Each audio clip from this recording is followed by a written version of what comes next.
श्री हरिवंश श्री राधा वल्लभ श्री हरिवंश। आज बहुत महत्वपूर्ण प्रश्न आपके सामने लेकर आए हैं जिसका उत्तर दिया जाएगा। ध्यान से सुनिए। प्रश्न है, परिवार नियोजन नहीं करेंगे तो जनसंख्या बहुत बढ़ जाएगी, जिससे लोगों को अन्न नहीं मिलेगा, फिर लोग जिएंगे कैसे?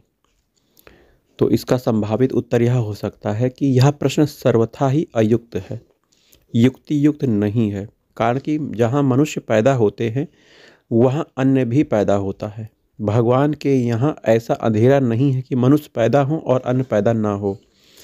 प्रारब्ध पहले रचा शरीर, तुलसी चिंता क्यों करे, भज ले रघुवीर। जो भगवान के शरणागत होता है उसकी कोई चिंता नहीं करनी चाहिए। आगे सुनिए। माँ के स्तनों में दूध पहले पैदा होता है, बच्चा पीछे पैदा होता है। इसका क्या पता?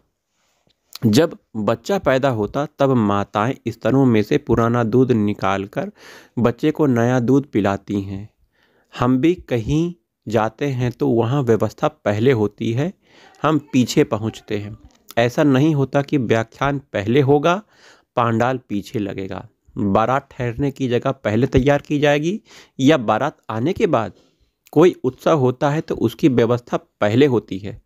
ऐसा नहीं होता कि पहले उत्सव हो फिर व्यवस्था हो। ऐसा देखा भी जाता है और वैज्ञानिकों का भी कहना है कि जहाँ वृक्ष अधिक होते हैं वहाँ वर्षा अधिक होती है, जहाँ वृक्ष नहीं होते वहाँ वर्षा कम होती है।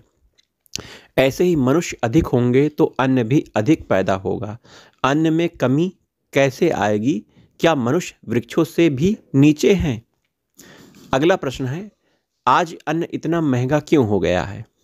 विचार पूर्वक देखें कि जब से परिवार नियोजन होता गया तब से अन्न भी महंगा होता गया, कम पैदा होता गया। जब मनुष्यों की संख्या कम होगी तो फिर अन्न अधिक क्यों पैदा होगा? तात्पर्य है कि परिवार नियोजन की प्रथा चलने से ही यह दशा हुई है। आज मांस खाओ, मछली खाओ, अंडा खाओ ऐसा प्रचार किया जाता है तो फिर वर्षा और खेती क्यों हो? कारण कि मांस खाने से पशु नहीं रहेंगे तो उनके लिए घास की ज़रूरत नहीं होगी। मनुष्य मांस खाएंगे तो उनके लिए अन्न की ज़रूरत नहीं होगी। फिर निरर्थक घास और अन्न पैदा क्यों हो? जब मनुष्य अधिक हों और वस्तुएं कम हों तब महंगाई होती है। वस्तुएं तभी कम होती हैं जब मनुष्य काम ना करे, आलस्य प्रमाद करे। आज भी यही दशा है। लोग काम तो कम करते हैं, खर्चा ज़्यादा करते हैं, इसीलिए इतनी महंगाई हो गई रही है। काम करने से वस्तुएं कम पैदा होंगी, अतः महंगाई का कारण जनसंख्या का अधिक होना नहीं, प्रत्युत मनुष्यों की अकर्मणता, आलस्य, प्रमाद आदि दोषों का बढ़ना है। सरकार की अव्यवस्था भी इसमें कारण है। बेरोजगारों के लिए प्रश्न है, हमें काम धंधा नहीं मिलता तो हम क्या करें? उत्तर है, काम धंधा न मिलने में कारण है कि मनुष्य जिस क्षेत्र और समुदाय में जाता है वहाँ वह अपने कर्तव्य का ठीक पालन नहीं करता, प्रत्युत आलस प्रमाद में अपना समय बर्बाद करता है। वास्तव में काम की कमी नहीं है, प्रत्युत काम करने वालों की कमी है। काम बहुत है पर ईमानदारी से तत्परता पूर्वक काम करने वाले कम हैं। कोई ईमानदार आदमी हो उसको काम न मिले, ऐसा हो ही नहीं सकता। आलस्य, प्रमाद करने वालों की नियत न होना आदि दोष होने से उसको काम नहीं मिलता। आज महंगाई के ज़माने में अधिक संतान होंगी तो उसका पालन पोषण आदि कैसे होगा? इसका संभावित उत्तर है, आप विचार करो कि आवश्यकता ही आविष्कार की जननी है, अतः जनसंख्या बढ़ेगी, संतान अधिक होगी तो उसका पालन पोषण की व्यवस्था भी जरूर होगी। पहले ज़माने में हमारी यह देखी हुई बात है कि जिस वर्ष टिड्डियाँ अधिक आती थी उस वर्ष खेती अच्छी होती थी, अकाल नहीं पड़ता था। टिड्डियों के आने पर लोग उत्साह से कहते थे कि इस वर्ष वर्षा अधिक होगी क्योंकि इतने जंतु आए हैं तो उनके भोजन की व्यवस्था, खेती भी अधिक होगी। भगवान की जो व्यवस्था पहले थी वह आज भी जरूर होगी। आप परिवार नियोजन करते हैं और व्यवस्था का भार अपने पर लेते हैं, इसी का यह परिणाम है आज व्यवस्था करने में मुश्किल हो रही है।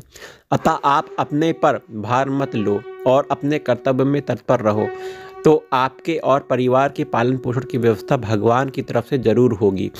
पहले राजा महाराजाओं के यहाँ हजारों संतानें पैदा होती थीं और उनका पालन पोषण भी होता था। जैसे राजा सगर के 60,000 पुत्र थे, राजा अग्रसेन के अनेक पुत्र थे, उनके वंशज आज अग्रवाल कहलाते हैं।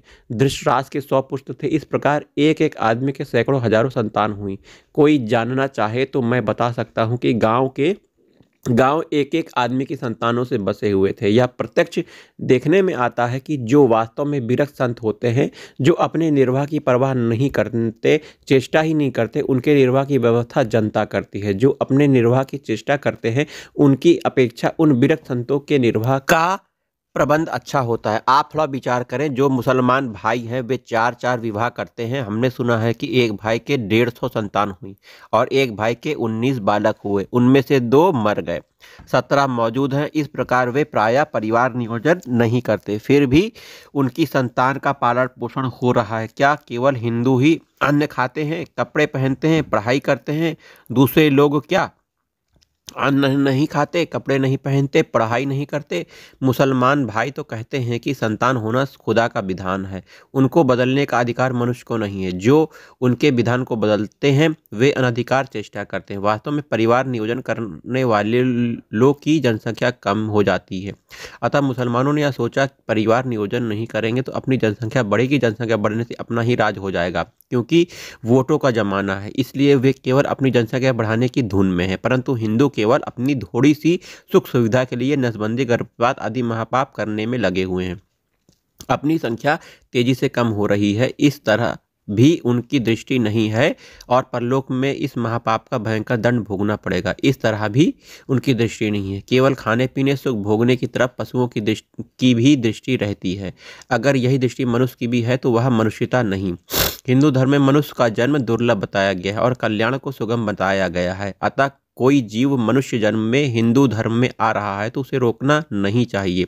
अगर आप उसे रोक दोगे तो वह जीव विधर्मियों के यहाँ पैदा होगा और आपके धर्म का, हिंदुओं का नाश करेगा। क्योंकि जीव का ऋणानुबंध केवल एक के साथ नहीं होता, प्रत्युत कईयों के साथ होता है। कौरव और पांडव दोनों की 9 अक्षुणियाँ सेनाएं थीं, परंतु एक अक्षुणी नारायणी सेना और एक अक्षौहिणी शल्य की सेना कौरवों की तरफ जाने से कौरव की सेना पांडव की सेना से 4 अक्षुणी बढ़ गई, अर्थात पांडव की सेना 7 अक्षुणी और कौरव की सेना 11 अक्षुणी हो गई। इस प्रकार हिंदू लोग नसबंदी, ऑपरेशन आदि के द्वारा संतति विनिरोध करेंगे तो संतान उनके यहाँ पैदा होने वाली थी, जो संतान उसके यहाँ पैदा होनी थी वह विधर्मियों के यहाँ पैदा हो जाएंगी। जैसे अब तक हिंदुओं के यहाँ लगभग 12 करोड़ शिशुओं का जन्म रोका गया है, अतः वे 12 करोड़ शिशु गौघातक विधर्मियों के यहाँ जन्म लेंगे और विधर्मियों की संख्या हिंदुओं की संख्या 24 करोड़ बढ़ जाएगी।